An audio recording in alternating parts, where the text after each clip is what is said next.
Assalamualaikum warahmatullahi wabarakatuh. Selamat pagi pemirsa Net TV, dimanapun Anda berada. Jumpa lagi dengan saya Selviani bersama Ustaz Ahram Kotri. Assalamualaikum Ustaz. Waalaikumsalam warahmatullahi wabarakatuh. Bagaimana kabarnya hari ini Ustaz? Alhamdulillah sehat walafiat. Mana kabarnya? Alhamdulillah sehat Ustaz.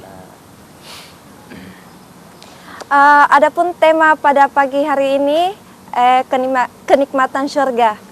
Silakan Ustaz. Assalamualaikum warahmatullahi wabarakatuh. Bismillah, alhamdulillah, assalatu wassalamu ala rasulillah Sayyidina wa maulana Muhammad ibni Abdillah wa ala alihi wa sahbihi wa mawala, amma ba'du. Pemirsa Tapari Net TV yang insya Allah dimuliakan Allah Subhanahu wa Ta'ala, para ayahanda sekalian sebagai penata rumah tangga yang bahagia, para ibundaku sekalian yang sabda Rasulullah, syurga berada di bawah telapak kakimu, seluruh hadirin wal hadirat yang insya Allah dimuliakan Allah Subhanahu wa Ta'ala. Mudah-mudahan di pagi hari yang cerah ini Allah Subhanahu wa Ta'ala senantiasa mencurahkan rahmat dan kasih sayang untuk kita semua. Amin amin ya rabbal alamin. Insya Allah yang menjadi tema kita pada hari ini, kita akan menceritakan mengenai tentang bagaimana sih keindahan surga itu, supaya kita termotivasi untuk mengumpulkan amal saleh, amal kebaikan untuk menuju ke surga Allah Subhanahu wa Ta'ala. Saudaraku sekalian yang dimuliakan Allah, Allah Subhanahu wa Ta'ala berfirman di dalam Quran surah An-Naba, A'udzu billahi minasy syaithanir rajim.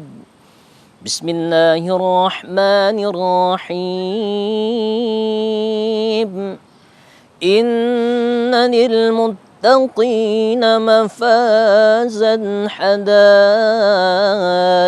wa a'naba wa kawa'iba atraban wa ka'san dihaqa. Shadaqallahul azim. Pemirsa Tapari Net TV yang dimuliakan Allah Subhanahu wa Ta'ala, Allah Subhanahu wa Ta'ala berfirman di dalam surah An-Naba, Inna lil muttaqina mafaza, sesungguhnya orang-orang bertakwa Allah Subhanahu wa Ta'ala akan berikan mafaza, kemenangan, kebahagiaan atau kejayaan di dunia. Dan makna daripada mafaza itu adalah mafaza ma'nahul jannah, yakni orang-orang bertakwa bukan hanya diberikan kemenangan di dunia, tetapi dia akan mendapatkan kemenangan hakiki ketika kelak dimasukkan ke dalam surga Allah Subhanahu wa Ta'ala. Maka mudah-mudahan insya Allah dengan 3 kenikmatan surga di dalam ayat di dalam surah An-Naba ini bisa memberikan motivasi untuk kita semua agar sekiranya memperbanyak amal saleh, amal kebaikan di dunia, agar kelak kita termasuk penghuni surga Allah Subhanahu wa Ta'ala. Apa saja kenikmatan surga itu? Allah Subhanahu wa Ta'ala menyebutkan bahwa ada 3 kenikmatan surga yang nanti akan diberikan kepada penghuni surga. Yang pertama adalah kenikmatan pemenuhan nafsu makan. Yang kedua adalah kenikmatan pemenuhan nafsu biologis. Dan yang ketiga adalah kenikmatan pemenuhan nafsu bersenang-senang. Inilah 3 kenikmatan syurga yang Allah Subhanahu wa Ta'ala akan berikan kepada penghuni syurga. Mudah-mudahan insya Allah kita termasuk hamba Allah yang akan dimasukkan ke dalam syurga Allah Subhanahu wa Ta'ala. Baik Ustaz, tahan dulu. Kita kembali setelah jeda berikut.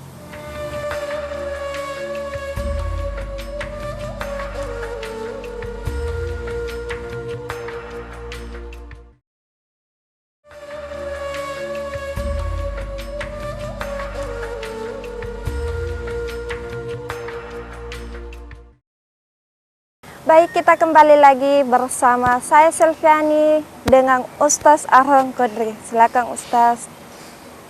Pemirsa Net TV yang dimuliakan Allah Subhanahu wa taala, kita melanjutkan pembahasan kita mengenai tentang kenikmatan syurga. Apa saja kenikmatan syurga yang Allah Subhanahu wa taala informasikan kepada kita di dalam Al-Qur'an surah An-Naba? Ternyata ada 3 kenikmatan syurga yang Allah Subhanahu wa taala akan fasilitasi untuk kita semua. Yang pertama adalah nikmat pemenuhan nafsu makan. Yang kedua adalah nikmat pemenuhan nafsu biologis, dan yang ketiga adalah nikmat pemenuhan nafsu bersenang-senang. Allah Subhanahu wa taala berfirman, hadaiq wa a'naba wa kawa'ib atraba wa ka'san dihaqa. Saudara sekalian yang muliakan Allah Subhanahu wa taala, yang pertama adalah nikmat pemenuhan nafsu makan. Allah Subhanahu wa taala mengatakan hadaiq wa a'naba. Di surga nanti Allah Subhanahu wa taala akan berikan kepada kita pemenuhan nafsu makan. Ya, Allah mengatakan hadaiq, ya, wa a'naba, kebun-kebun yang sangat luas yang dipenuhi dengan buah-buahan yang sangat lezat. Ini juga merupakan isyarat dari Allah bahwasanya nanti makanan penghuni surga itu adalah buah-buahan. Ya. Dan juga merupakan isyarat bahwasanya memakan buah-buahan ini sangat menyehatkan untuk kita. Jadi Allah mengatakan buah-buahan yang ada di surga, kebun-kebun yang sangat luas. Ya. Dalam sabda Rasulullah Sallallahu Alaihi Wasallam, suatu ketika Nabi Alaihi Salatu Wasallam menceritakan tentang bagaimana keindahan surga, bagaimana luas daripada surga. Rasulullah bersabda, surga itu sangat luas. Bagaimana luasnya? Inna fil jannati mi'atu darajah. Sesungguhnya surga itu memiliki 100 tingkat. Antara satu tingkat dengan tingkat yang lainnya, bainas sama'i wal ardh, antara langit dan bumi. Kita bisa bayangkan bagaimana luas daripada surga itu. Kemudian hadaiq wa a'naba, diisi atau dipenuhi dengan kebun-kebun buah-buahan yang sangat lezat. Nah, apa yang membedakan makanan yang ada di surga dengan di dunia, atau buah-buahan yang ada di surga dengan di dunia? Ternyata pemirsa Tabari yang dimuliakan Allah Subhanahu wa taala, Allah Subhanahu wa taala membuat sistem pencernaan manusia yang ada di surga dengan di dunia itu berbeda. Bedanya di mana? Kalau kita di dunia kita makan, orang kalau sudah kenyang, kalau bahasa Makassarnya basoro, itu gak mau makan lagi. Tetapi di surga ini Allah buat sistem pencernaan manusia itu berbeda. Nambah terus, tidak pernah bosan makan, tidak merasakan kenyang, juga tidak merasakan lapar. Nah, ini yang membedakan surga dengan di dunia. Maka disebut dengan Jannatun Naim, tempat yang penuh dengan kenikmatan, dari kata ni'mah. Nah, belum lagi buah-buahan yang ada di surga, ya. Rasulullah bersabda, kullu zamratin wa taqatin. Satu buah di surga itu memiliki 60 rasa. Subhanallah. 60 rasa, coba bayangkan. Kalau di dunia kan cuma satu rasa, tapi di surga itu sampai 60 rasa. Masya Allah. Dan tidak pernah bosan. Bahkan gigitan yang pertama, suapan yang pertama, yang kedua jauh lebih nikmat daripada yang pertama, yang ketiga jauh lebih nikmat daripada yang kedua. Semakin dinikmati, dicicipi makanan itu, semakin lezat rasanya dan tidak pernah bosan. Inilah yang membedakan makanan yang ada di surga dengan yang ada di dunia. Bahkan dalam riwayat disebutkan bahwasanya ada penghuni surga itu pengen sekali makan ayam panggang. Tahu-tahu dia duduk di dalam surga, dia melihat ke atas langit ada burung yang terbang. Karena dia ingin makan ayam panggang, Masya Allah, tiba-tiba burung yang terbang itu sudah jatuh di hadapannya, udah jadi ayam panggang. Kemudian dia makan ayam itu, dia nikmati sampai habis, sisa tulang ayam itu terbang ke langit jadi ayam lagi. Baik Ustaz, tahan dulu. Kita kembali setelah jeda berikut.